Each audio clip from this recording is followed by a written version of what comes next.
네, 오늘 말씀 열왕기하 우리 7장 또 8장 중에서 4번에 걸쳐서 말씀을 나누고 있습니다. 오늘이 세 번째 시간입니다. 이제 거의 끝나가네요. 기억나시나요? 우리 첫 번째 시간에는 이 시리아 군대가 우리 이스라엘을, 북왕국 이스라엘이죠, 이스라엘을 쳐들어와가지고 이제 사마리아 성을 포위하는 바람에 먹을 게 없어서 막 그 최악의 상황, 제가 너무 끔찍해서 그 얘기를 하지 않겠습니다. 아주 최악의 상황까지 몰아넣었는데 결국은 하나님께서 이제 그 시리아 군대에게 환청을 듣게 하죠. 그래서 이 사람들이 그 군대가 너무 무서워가지고 겁을 먹고 다 도망가는 이러한 일이 있었다. 그러한 역사에 대해서 말씀을 나눴습니다. 그리고 우리 지난 시간이죠. 우리 지난주에 엘리사가 수넴 여인에게 가서 이스라엘에 7년 동안 대기근, 큰 기근이 들 거니까 다른 곳에 피해 가서 7년 동안 살다 오세요. 이제 이렇게 얘기를 합니다. 그 말씀에 순종을 해서 이제 하나님의 말씀에 순종해서 수넴 여인이 브레셋에 가서 7년을 살다가 왔어요. 거기까지 좋은데 돌아와 보니 뭐 집이고 땅이고 다른 사람들이 다 차지해서 이렇게 사는 거예요. 그래서 이거를 왕에게 호소를 했다. 이게 평소 같으면 이 왕이 들어줄 이 여인의 그 얘기를, 그 호소를 들어줄 이유가 없는데 그때 해필 게하시를 만나서 왕이 게하시, 그러니까 엘리사의 시종이죠. 게하시를 만나서 게하시가 얘기를 하고 있어요. 이 여인이 바로 그 여인입니다. 이렇게 되는 바람에 이 여인의 호소를 들어주게 되고, 그것뿐만 아니라 7년 동안 그 땅에서, 밭에서 날 소출, 그것까지 다 계산해서 돌려줘라. 이런 일이 있었다라고 그 말씀 나눴습니다. 이어서 오늘 말씀, 여러분 어떻습니까? 제가 이렇게 이야기를 이렇게 열왕기하는 좀 재미있습니다. 막 이야기체로 돼 있어가지고 좀 이해하기도 쉽고 그렇습니다. 근데 우리 연속극을 보면 이렇게 연속극 이렇게 연속극 그 드라마로 말씀드려서 좀 그렇지만 이 드라마를 보면, 연속극을 보면 연속해서 일어나는 거기 때문에 앞에를 빠뜨리면은, 앞에를 좀 기억을 못하면 좀 무슨 말인지 이해하기가 좀 굉장히 어렵죠. 그런데 이 말씀을 보시면요, 얘기가 좀 뚝뚝 끊어져요. 다른 얘기 이렇게, 그러니까 주제가 바뀌면서 다른 얘기 이렇게 끊어져서 혹시 지난주에 우리 두 분 집사님 지난주에 빠지셨고 또 참석했지만 지난주에 했던 얘기가 기억이 안 나는데 그래도 아무 문제가 없다, 걱정하지 마셔라. 제가 지금 그거를 말씀드리고 있는 거죠. 그래서 이어지는 말씀, 오늘 말씀입니다. 오늘 말씀은 앞에 부분하고는 좀 다르게 뚝 끊어져서 이어지게 되는데, 오늘 말씀 사실은 7절부터 15절까지 보셔야 됩니다. 나중에 혹시 이렇게 성경을 보실 기회가 있으시면 다 읽어보시면 좋을 것 같아요. 그렇게 길지 않으니까. 오늘은 제가 이렇게 다 준비하다가 이게 시간 관계상 시간이 너무 좀 길어질 것 같아서 오늘은 7절부터 9절까지만 세 개 전을 가지고 중심으로 해서 말씀을 나눠보도록 하겠습니다. 오늘 말씀도 뭐 이야기체니까 우리 드라마로 비교를 하면, 영화로 비교를 하면 등장인물이 나오는데요. 처음에 나오는 사람, 제일 유명한 사람 엘리사가 나오죠. 그 다음에 누가 나옵니까? 베나닷이라는 굉장히 낯선 이름이 나오죠. 기억나시나요? 베나닷. 그 다음에 또 누가 나옵니까? 하사엘이라는 사람이 나옵니다. 세 사람이 등장을 하죠. 자, 좀 특이한 부분이 있습니다. 오늘 말씀 좀 특이한 부분이 있습니다. 혹시 그게 뭔지 아시겠습니까? 눈치채셨나요? 우리 등장인물을 보면, 우리가 보통 성경에서 보면은요, 나오는 등장인물, 나오는 사람들이 대부분 어떤 사람들입니까? 이스라엘 사람들이죠. 유대 이스라엘 사람들인데, 오늘 그리고 또 배경이 되는 것도 이스라엘, 유대인 경우가 많습니다. 근데 오늘 이 말씀에서 보시면 등장인물 중에 이 베나닷이라는 사람, 이 인물은 누굽니까? 이 시리아 왕이에요. 그러니까 이스라엘 사람이 아니죠. 시리아 사람이겠죠. 그 다음에 이 하사엘이라는 사람, 이 하사엘이라는 사람도 일단 이름이 좀 굉장히 낯설잖아요. 이 하사엘이라는 사람은 베나닷, 시리아 왕의 신하입니다. 그러니까 이 사람도 이스라엘 사람이 아니라 시리아 사람이겠죠. 그 다음에 배경이 되는 곳이 역시 이스라엘이 아니라 시리아입니다. 제 지도 보이시나요? 시리아가 어디 있습니까? 여기 북왕국 저 위에 있죠. 그리고 시리아 중에서도 다마스쿠스라는 곳입니다. 다마스쿠스 어디지? 옛날 번역에 다메섹이라고 나오죠. 우리 그 사도행전을 보시면 사도 바울이 원래는 그리스도인들을 핍박을 하죠. 핍박을 하고 막 잡아가두고 막 이제 이러다가 다마스쿠스에 그리스도인들이 많더라. 예수 믿는 사람들이 많더라. 그래? 그럼 내가 다마스쿠스로 가서 이렇게 죄송합니다. 이 예수쟁이들을 그냥 다 잡아가지고 잡아와야겠다. 그래가지고 다마스쿠스로 가는 길에 거기서 이제 예수님을 만나게 되죠. 다마스쿠스, 바로 그 다마스쿠스입니다. 다메섹입니다. 아무튼 이 엘리사가 다마스쿠스로 갔는데 사실 그 엘리사가 왜 다마스쿠스로 갔는지, 그 이방 땅이잖아요. 시리아잖아요. 이유를 알 수 없습니다. 우리 성경에서 기록하고 있지 않기 때문에 정확하게 왜 갔는지 이유는 알 수가 없습니다. 아무튼 엘리사가 다마스쿠스로 갔는데 그때 마침 그 시리아 왕이죠. 이 다마스쿠스가 시리아의 수도예요. 그러니까 뭐 사실상 그 왕이 왔다는 얘기를 듣고 병이 들었어요. 병이 들어가지고 굉장히 몸이 아픈 그런 상태였습니다. 그런데 이스라엘에서 엘리사가 왔다는 소식을 듣게 됐습니다. 그러니까 왕이 어떻습니까? 자기 신하 하사엘이라는 사람에게 이렇게 얘기를 하죠. 예물을 가지고 가서 엘리사한테 가서 자기 병이 지금 몸이 아픈데 이게 나을 수 있는지 물어봐라, 이렇게 얘기를 합니다. 자, 그러면 이 시리아의 베나닷이라는 사람은 누구일까요? 아까 시리아 왕이라고 제가 말씀드렸는데 왕이 많으니까 어떤 왕을 말하는 걸까요? 이 사람이 바로 우리 그 지지난 주일에 말씀드렸던 이스라엘로 쳐들어가고 그 다음에 그 사마리아 성을 다 포위해가지고 막 먹을 게 없게 만들고 막 그렇게 막 아주 그 최악의 상황으로 밀어 넣었던, 근데 하나님께서 환청을 듣게 이적을 베푸시는 바람에 시리아 군대가 다 도망가게 됐을 때 바로 그때 그 왕입니다. 그때의 시리아 왕입니다. 그 다음에 나오는 하사엘이라는 이 사람, 오늘 말씀에서는 아주 그냥 시종처럼 간단하게 나오지만 이 사람이 사실 그 이스라엘 역사에서 굉장히 중요한 인물이 됩니다, 나중에.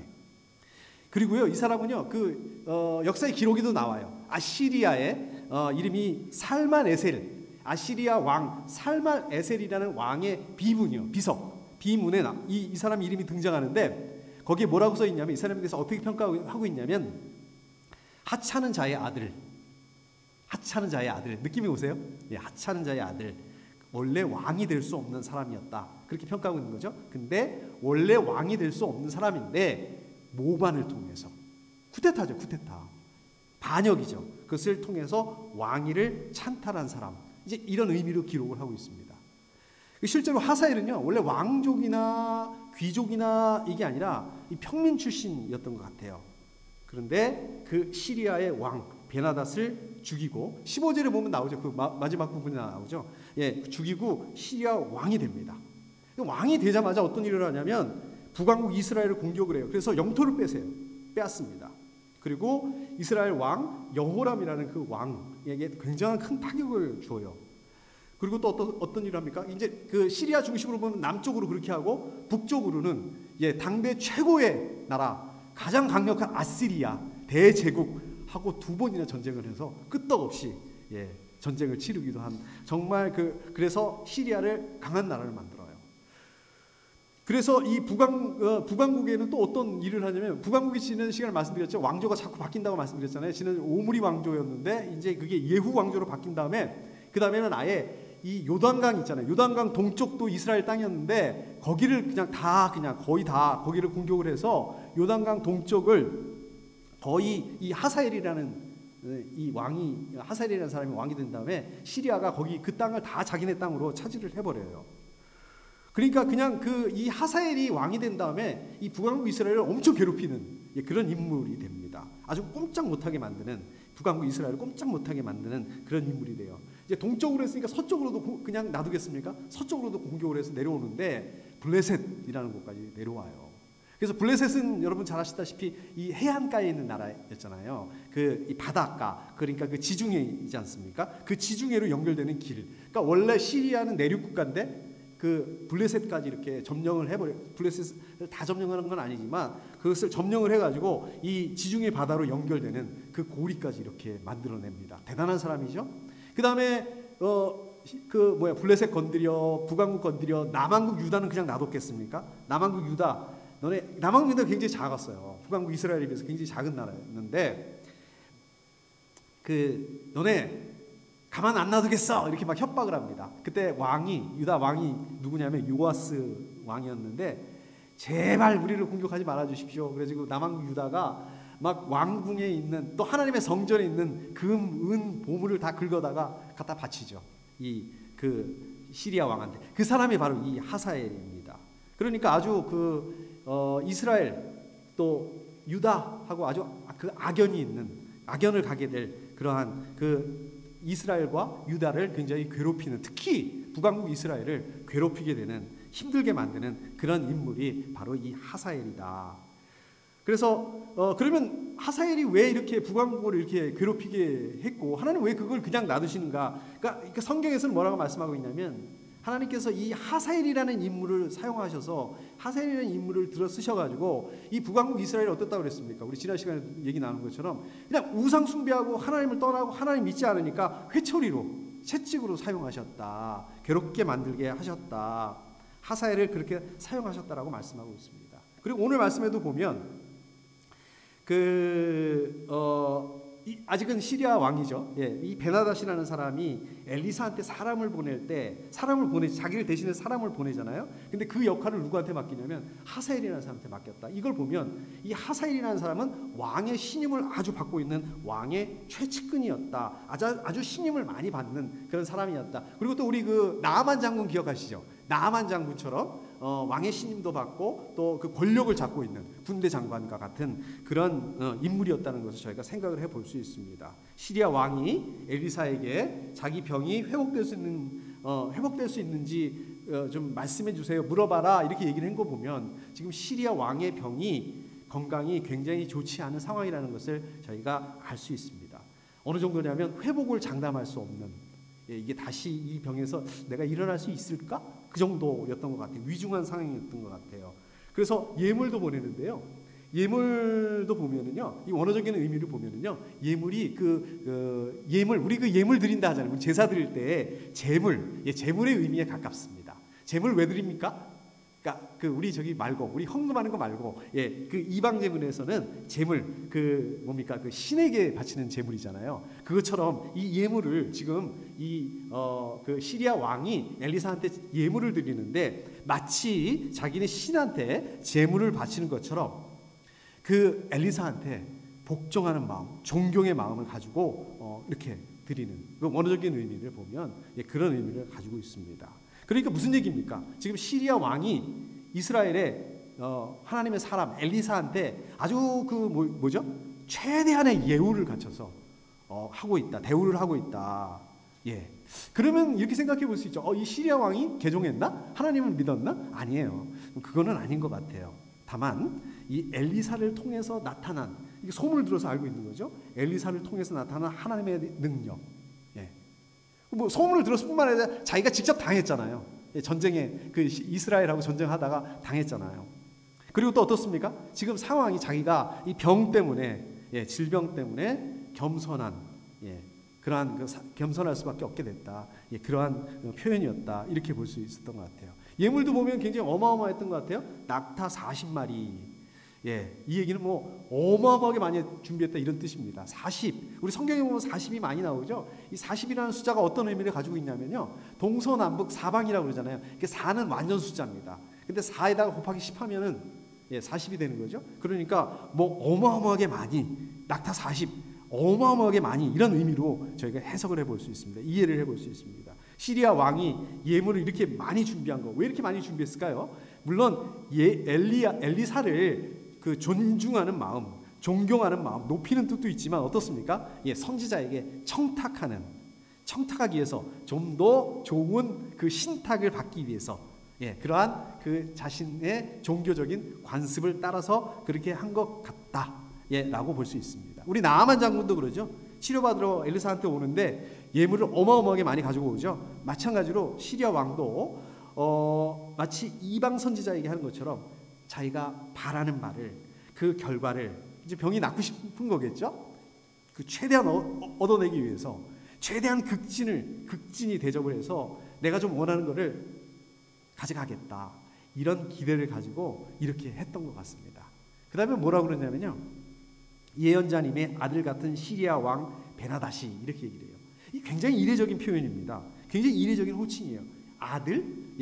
아니 어떻게 아들이 될 수 있어요? 그 존귀한 그 시리아 왕인데, 임금인데 아들이라고 표현하잖아요. 이런 표현은 안 쓰죠.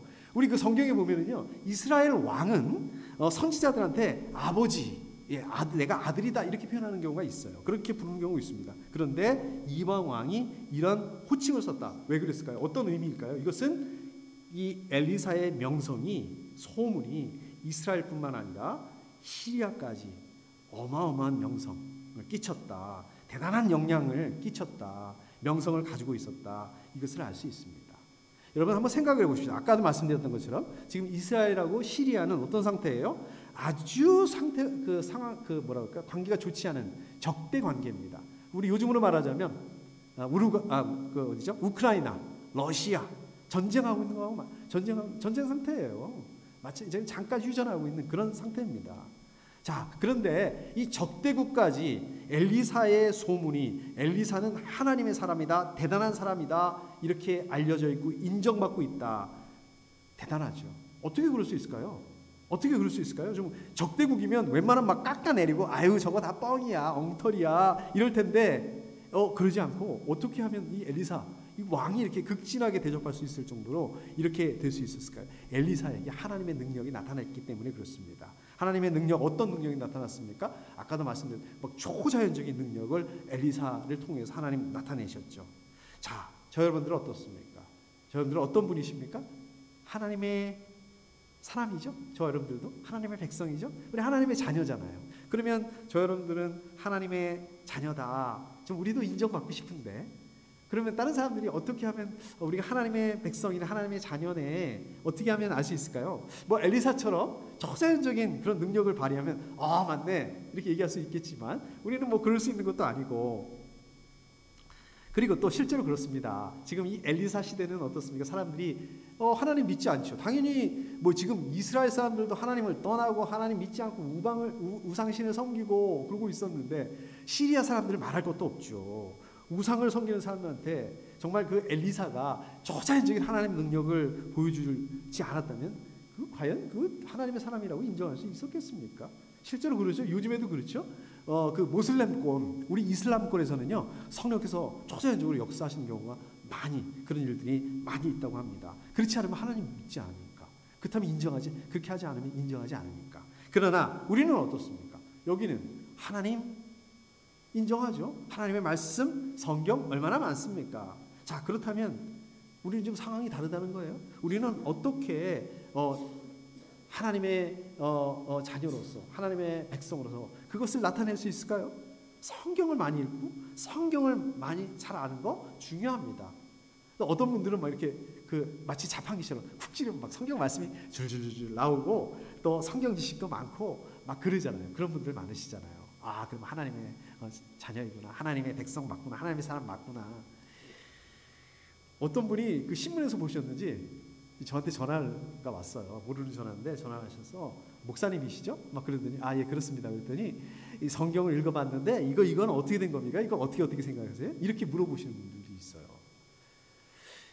성경을 잘하는 거 우리가 하나님의 자녀로서 나타낼 수 있는 아주 중요한 방법입니다. 자, 그런데 더 중요한 방법이 하나 있습니다. 우리가 하나님의 자녀다 어떻게 증거할 수 있냐? 바로 이겁니다.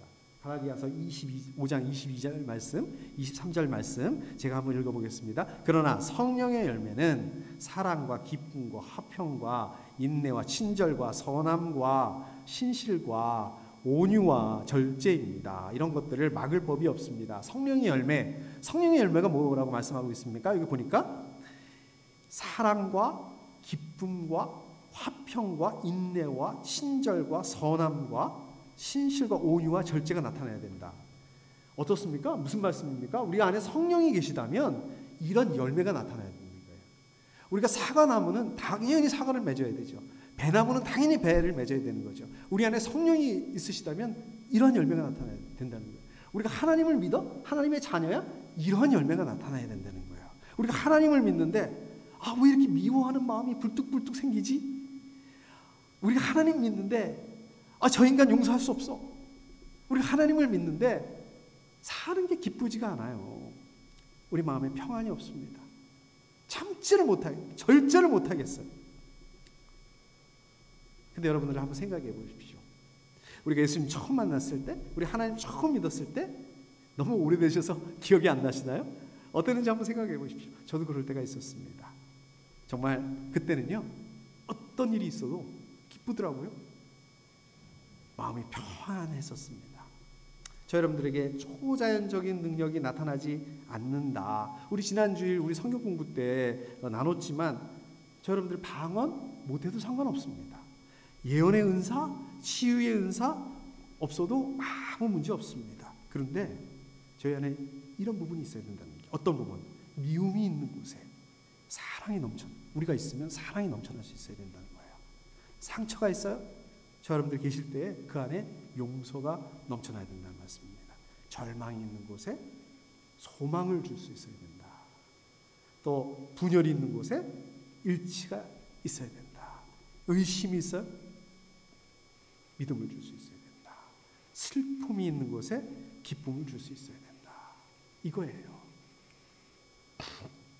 이러한 구별된 삶을 감당할 때에 하나님의 사람이구나, 하나님의 자녀이구나 인정받게 된다는 말씀입니다. 자, 여러분들 그렇게 되실 수 있으시기를 축복합니다. 그 다음에 오늘 말씀에서 보시면 이 시리아 왕 하사엘을 통해서 엘리사에게 예물을 보내면서, 어마어마한 예물을 보내면서 자기 병이 낫냐고 물어봅니다. 원래 이 시리아 왕 이 베나닷이라는 사람은요, 엘리사한테 이런 거를 물어볼 그럴 사람이 아니에요. 아까도 말씀드렸듯이 이 베나닷은요, 이 바로 앞에 보면 나옵니다. 우리 그 열왕기 멀리 갈 것도 없습니다. 이 여러 번에 걸쳐서 엘리사를 죽이려고 했던 사람이 이 베나닷이라는 시리아 왕이에요. 안 되니까 정예 군대를 보내가지고 잡아오게 하잖아요. 근데 하나님 막 그 역사하셔가지고 그 잡으러 간 사람들 눈이 다 멀어서 하나도 안 보이게 만들잖아요. 그래서 그 또 어떻습니까? 그래도 안 되니까 아예 지난번 우리 지지난주 말씀처럼 아예 그냥 전쟁을 일으키기도 한 그 인물이잖아요. 그런데 이러한 베나닷이 병에 걸렸는데 병상에 눕게 됐는데 정작 엘리사가 다마스쿠스로 왔다는 사실을 보고받습니다. 뭐예요? 잡으러 가려고, 그렇게 잡으려고 그랬는데 지가 자청해서 우리 안방까지 들어왔어? 다마스쿠스까지 들어왔어? 그럼 잡아와! 이래야 될 게 아닙니까? 근데 그렇게 말하는 대신에 뭐라고 합니까? 내 운명을 물어봐요. 자기의 운명을 물어봐요. 내 병이 낫겠습니까? 안 낫겠습니까? 이 베나닷이 병에 들어서 엘리사, 그리고 엘리사 배후에 계신 그 하나님께 굴복하였다는 그런 의미로 볼 수 있습니다. 결국 하나님께서 이 질병이라는 재앙을 통해서 이 베나닷이라는 그 인물, 이 베나닷의 그 교만을 꺾어버리신 것을 볼 수 있습니다. 우리 성경에 보면 이 교만을 재앙을 통해서 꺾으시는 그런 분들이, 그런 사람이 베나닷만 있는 게 아니죠. 우리 출애굽기를 보면 누가 나옵니까? 강팍한 바로가 나오죠. 9번의 재앙을 그렇게 당하면서도 어떻습니까? 고집을 안 꺾어요. 교만함을 안 꺾습니다. 교만함을 포기하지 않습니다. 결국 어떻게 됩니까? 10번째 재앙이 뭐였습니까? 이 맏아들을 모든 맏아들 뿐만 아니라 짐승의 첫 번째 맏배까지도 전부 다 죽는 그러한 재앙이 일어나잖아요. 결국 어떻게 됩니까? 굴복하고 말이죠. 그제서 굴복하고 말이죠. 맏아들 잃은 다음에 그제서 이스라엘 사람들을 내보내잖아요. 그리고 뭐라고 얘기합니까? 자기를 위해서 기도해달라고, 축복해달라고 해요. 우리 요즘 사람들 보면 어떻습니까? 더 살기 좋은 세상, AI다, 무슨 GPT요? 이런 것들, 또 이 하나님 창조하신 이 자연의 질서를 바꿉니다. 자연을 파괴합니다. 그러다 보니까 또 과학, 경제 이런 걸로 어떻습니까? 하나님의 자리를 대치를 해버려요. 마치 우리 인간들이, 사람들이 모든 것을 다 아는 것처럼, 다 할 수 있는 것처럼 보셨잖아요. 우리 코비드-19 동안에 우리가 얼마나 무능하고 우리가 얼마나 아는 게 없다, 얼마나 무기력한 존재라는 것을 확인하게 되지 않습니까? 어쩌면 이러한 그 진노의 재앙, 하나님의 진노의 재앙, 우리 사람들의 한계를 넘어서서 우리 사람들이 이해할 수 없고 또 감당할 수 없을 때까지 우리의 교만이, 우리 사람들의 교만을 꺾을 때까지 계속될지도 모르겠습니다. 마치 바로가 고집을 꺾고 교만을 꺾을 때 비로소 이 재앙이 멈출 수 있었던 것처럼 계속될지 모르겠습니다. 그러나 우리 사람들이 교만을 버릴 때 하나님 어떤 분이십니까? 긍휼히 여겨주신다는 것입니다.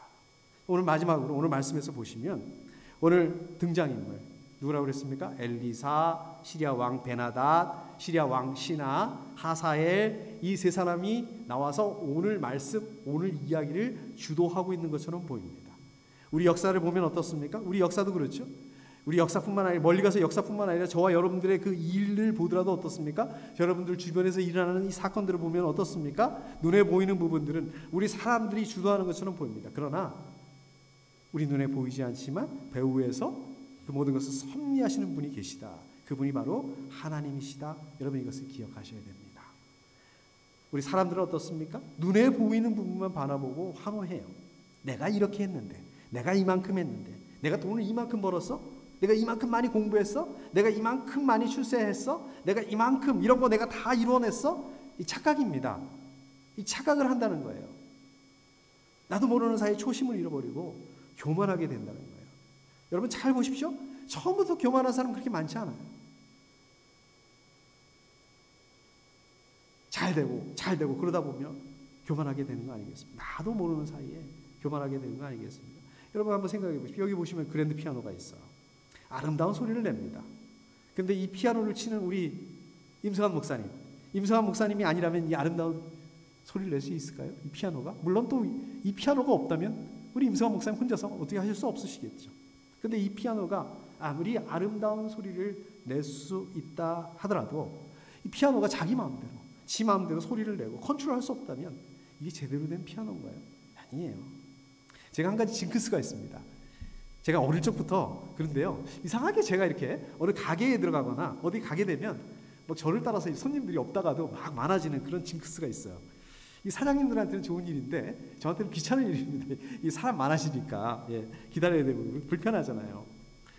실제로 제가 이렇게 우리 집사님들 신방 가면 제가 들어온 다음에 손님들 많이 들어오죠. 그래가지고 막 이렇게 얘기도 제대로 못하고 이렇게 되잖아요.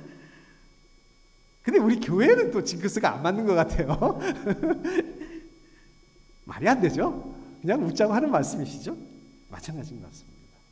우리 보시면은요, 누구누구 목사님 좋아하시는 거? 좋아요. 저도 목사님, 그 유명한 목사님 좋아하는 목사님 많습니다. 그런데 어떨 때 보면은 우리가 그 분을 하나님의 자리에 두는 경우가 많습니다. 우리는 물론 그렇게 생각하지 않죠. 그렇게 말하지 않죠. 근데 이게 그렇게 될 수밖에 없어요. 자연스럽게 그렇게 될 수밖에 없어요. 왜 그럴까요? 하나님 눈에 보이지 않잖아요. 근데 그 목사님 눈에 보이거든요. 이분들 눈에 보이거든요. 요즘 한국 뉴스를 보니까 무슨 그 사이비 교주 소식이 들리더라고요. 아니 어떻게 제대로 된 사람이라면, 제대로 상식이 된 사람이라면 저렇게 말도 안 되는 저 사이비 종교에 빠질 수 있지? 어떻게 저 말도 안 되는 그 사이비 교주가 맞다고 뭐 그 KBS 기자도 그러고 무슨 뭐 검사도 그러고 뭐 그랬다며요. 보니까 아니 이게 말이 되나? 근데 사실 별로 차이가 없습니다. 우리도 별로 차이가 없습니다. 우리 지난주에 성경 공부 시간에도 나눴지만 치유사역 이건 누가 하는 겁니까? 그 사람이 하는 게 아니라 사실 하나님이 하시는 거잖아요. 근데 하나님이 눈에 안 보이고 어떻습니까? 그 치유사역하는 거기에만 열광을 해요. 그 목사님 능력 있다? 아니에요. 하나님입니다.